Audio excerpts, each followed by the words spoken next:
I am 36 years old and my wife is 38. We first met when I was in my third year of college and she was in her fourth. We've been together since that day. After 3 years of dating, we decided to move in together. 3 more years passed and we got married. 2 years later, our joy increased when my wife became pregnant and we welcomed the birth of our daughter. As in any normal family, we had a fair share of domestic quarrels, but we always managed to make up quickly, sometimes even in the midst of a quarrel. Overall, we were a classic family. After finishing my education, I started my career path by working hard to climb the corporate ladder. In the end, I earned enough to afford a spacious 4-room apartment.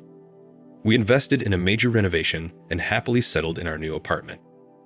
My wife also resumed her career after maternity leave, and everything went well for her. She got a good position and started earning a decent income. By combining our income, we were financially prosperous. Over time, we acquired everything we needed: a new apartment for our growing daughter, expensive cars, and all the amenities that one could wish for. Life seemed abundant. I deeply loved my wife and remained faithful to her throughout our marriage. I was not a heavy drinker, but sometimes I allow myself to drink a glass of wine at dinner. Smoking was a habit I recently gave up. We always planned our holidays together, and I developed a passion for diving and skiing. While my wife decided not to dive out of fear, she learned to ski. Our life revolved around work, earning money, and enjoying the fruits of our labor. My wife's work was connected with international business, which often required her to receive colleagues from abroad for negotiations. Gradually, I began to notice that her communication with these colleagues seemed to last longer than before. Although it seemed curious to me, at first, I didn't pay much attention to it. Another notable change was that she started receiving Snapchat messages in the evenings. Strangely, whenever her foreign colleagues were around, these messages stopped coming. I checked her phone a couple of times after she fell asleep, but all the messages were deleted. I noticed that the last message was always around 7 p.m., despite the fact that the phone received notifications after she had already gone to bed. In the end, suspicion consumed me completely. One day, she came home late around 10 p.m., and I, foolishly, jokingly asked if she had said goodbye to her lover. The fear that flashed in her eyes was something I had never seen before. However, as soon as she realized that I was teasing her, she smiled and brushed it off, calling me a fool. Moreover, she sometimes went abroad to visit her colleagues and return. When my suspicions reached a peak, I couldn't take it anymore. I resorted to installing a spyware on her phone, which allowed me to control it remotely via SMS or from my personal account. This program could record the audio of the environment, take photos with the camera, and send all the data to my personal account. One day, she went on another business trip, and in the evening, I came home from work. I spent time with our daughter, helped her with her homework, and put her to bed by 10 p.m. As soon as she fell asleep, I gained access to the Spyware account and ordered it to record her phone's surrounding sound for 10 minutes. After a few minutes, a recording appeared on my account, and after listening to it, I heard my wife's voice in the room with a man. They spoke English and I understood every word. They discussed the mundane aspects of life and laughed. I realized that they were alone in the room. Suddenly, I heard the clink of glasses in their laughter. At that moment, my heart started pounding wildly. I sent another command to record for an additional 20 minutes and take a picture of the environment. To my horror, the photo turned out to be a black square indicating that the phone was placed with the camera down. I quickly instructed the program to take a picture using the front camera. The resulting photo showed the phone lying on the bedside table in the room, a part of the headboard of the bed, and a wall lamp standing next to it. 15 minutes later, another recording appeared that made me shiver. I played the tape back and heard them laughing and talking again. I found myself in a state of disbelief and shock, as if my whole world was collapsing before my eyes. Stunned, I poured myself a drink and ordered the program to record for 4 hours, after which I drowned my sorrows in alcohol. The next morning, Thursday, I was completely shattered. Since it was time for my daughter to go to school, I told her that she was not required to attend classes that day. I notified my boss that I would take a couple of personal days until Monday. My wife was supposed to return on Sunday. Then I sat down and started listening to the 4-hour recording. However, I only managed to listen for 40 minutes because it was at that moment that I heard the unmistakable sounds of my wife's pleasure. The same sounds that I had known well for more than 13 years. It felt like a knife was stabbed into my heart, causing both emotional and physical pain. Stunned, I rushed to the bathroom and threw up, unable to figure out if it was from a hangover or from the current situation. I stood under an icy shower for 20 minutes, desperately looking for some relief. After that, I took her daughter to visit her grandparents, assuring her that I would explain everything later and return home alone. My wife called during lunch and sincerely asked how I was doing. I stood there in silence, unable to say a word, pretending that the connection was bad. I told her that I was unwell and would stay at home for a couple of days, and that I entrusted our daughter to the care of her grandmother. That day was the most painful in my life. I witnessed a personal hell, feeling completely lost and unsure of what to do. My head was filled with an incessant buzzing that drowned out my own thoughts. I sat on the couch and cried like a child as waves of anger and apathy overwhelmed me. The more I expressed my emotions, the more they dulled in me. By the end of the day, I was emotionally exhausted. In the evening, I returned to the Spyware account and started issuing commands to the phone. I got the photos. Some were taken from her bag and others from the table. There were recordings of her performances in restaurants with numerous voices, obviously her colleagues. Then, in the course of the evening, I came across something. The phone was again on the bedside table, recording her voice along with someone else's. However, this time, there were no intimate sounds. Unable to take it anymore, I called her. After 4 rings, she answered, noticeably out of breath. I asked her about her heavy breathing, to which she replied that the hotel elevator had failed, and she had to climb the stairs to her room. I talked to her for a while, trying my best to keep my voice calm and even. I had announced my intention to go to bed, wished her good night, hung up the phone, and quickly sent a command to the spy program, requesting a quick series of pictures with a front camera. That's when she made a mistake. After our call, she put the phone not on the bedside table, but on the bed, next to her. Consequently, the front-facing camera started sending slightly tilted, but candid photos. Images of her sitting astride another person with her head thrown back. This was followed by a recording that captured those unmistakable sounds that any husband would recognize, instantly revealing her actions. That was the last straw for me. I kept these notes and materials.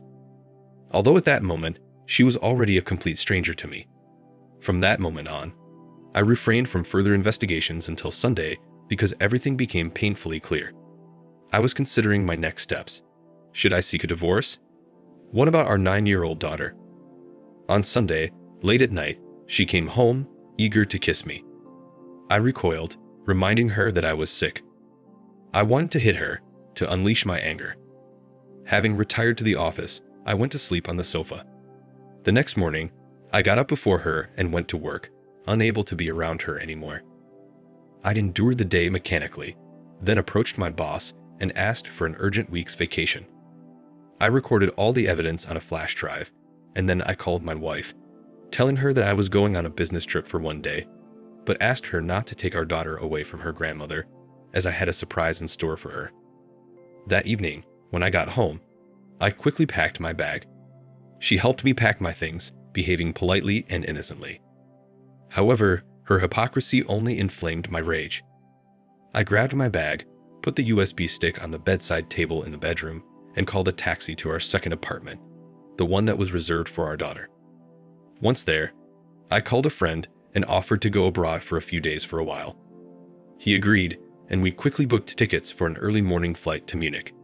It was there that I revealed everything to him. We drank, wandered around the city, and socialized with other women. To be honest, I no longer felt any affection for my wife. I ignored her calls and only sent her a message instructing her to insert the USB stick into my laptop. After about half an hour, my phone continuously lit up with calls and messages, but I refrained from reading any of them. I just didn't care anymore, so I turned off my phone.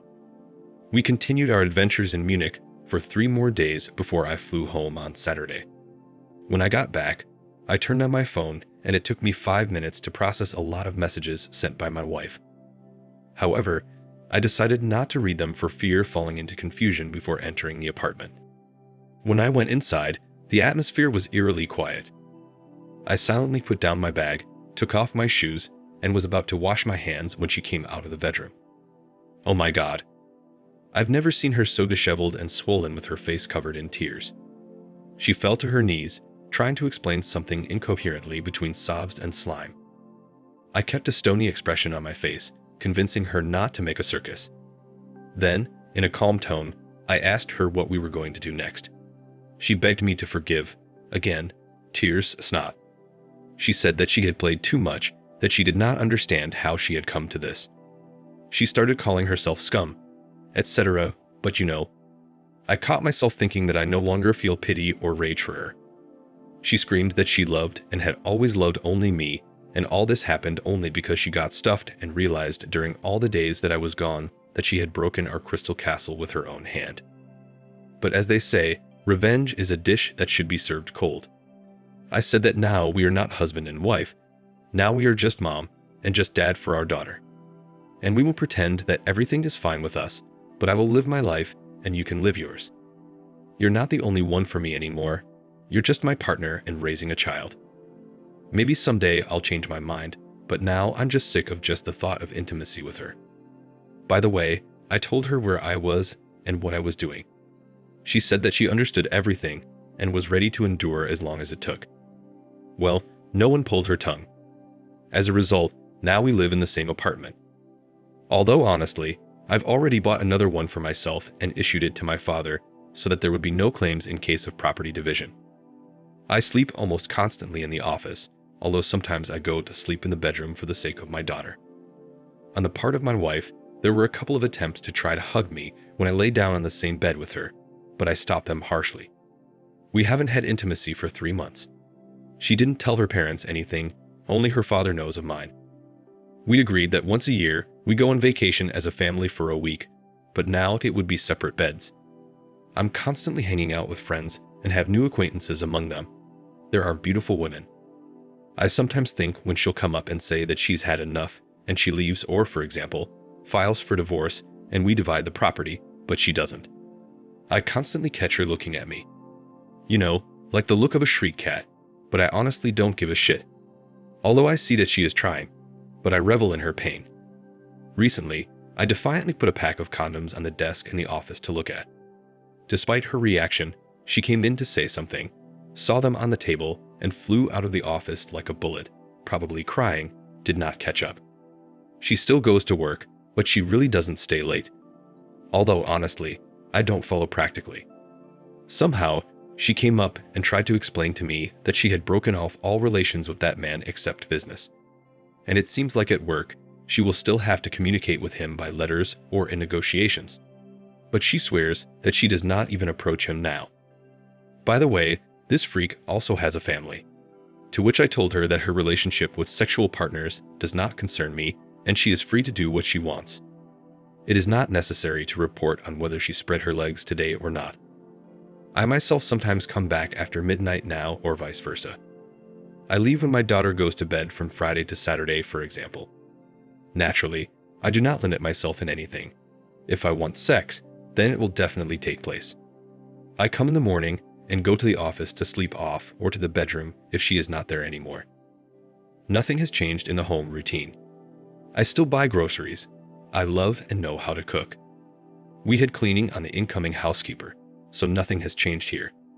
I have been paying for the apartment and I am still paying. Where she spends her money and whether she spends it, I don't care. Communication like loving each other is only for our daughter or her parents if they come. Although it seems to me that if I tell my mother-in-law, she will probably strangle her right in front of my eyes. I have a great relationship with my mother-in-law. She is an intelligent woman and strictly respects family values. Surely, this is another argument why the wife does not want to leave. Apparently, she is afraid of her mother.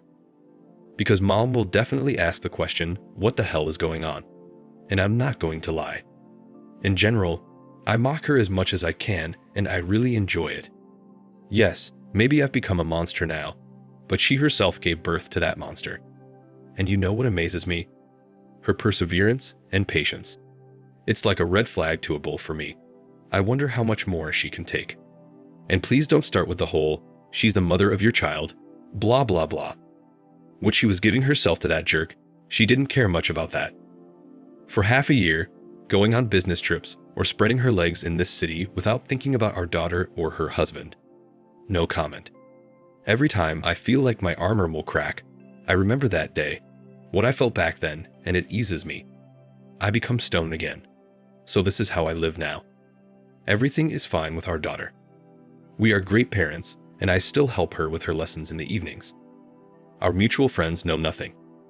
Maybe when I get tired of tormenting her or realize that enough is enough, I'll switch off the bastard mode and have a talk with her. But not now. Not now. Thank you for watching.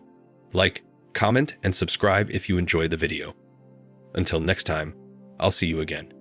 Take care.